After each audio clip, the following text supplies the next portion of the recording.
हरे कृष्णा, राधे राधे। 1 सितंबर 2024 को लड्डू गोपाल की छठी बहुत ही धूमधाम से मनाई जा रही है।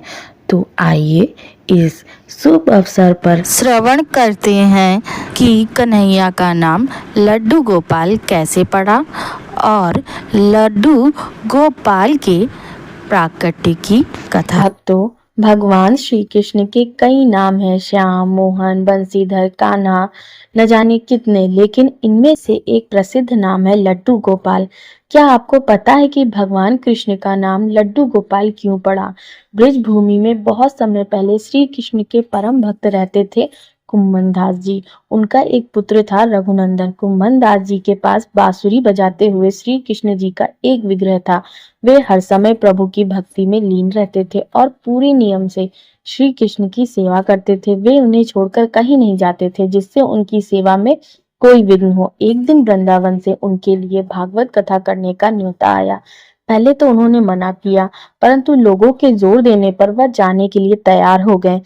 फिर उन्होंने सोचा कि भगवान की सेवा की तैयारी करके वे कथा करके रोज वापस लौट आया करेंगे और भगवान की सेवा का नियम भी नहीं छूटेगा।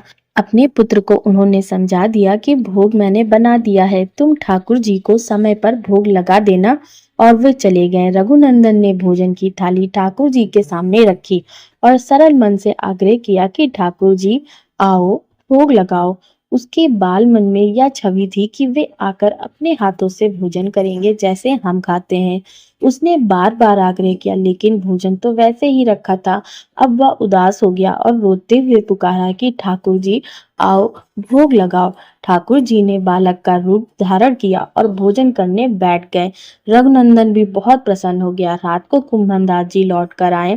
फिर उन्होंने पूछा कि भोग लगाया था बेटा? तो रघुनंदन ने कहा हाँ। उन्होंने प्रसाद मांगा तो पुत्र ने कहा ठाकुर जी ने सारा भोजन खा लिया। उन्होंने सोचा बच्चे को भूख लगी होगी तो उसने ही खुद खा लिया होगा। अब तो ये रोज का नियम हो गया। कुम्भन दास जी भोजन की थाली लगाकर जाते और रघुनंदन ठाकुर जी को भोग लगाते। जब प्रसाद मांगते तो एक ही जवाब मिलता कि सारा भोजन उन्होंने खा लिया।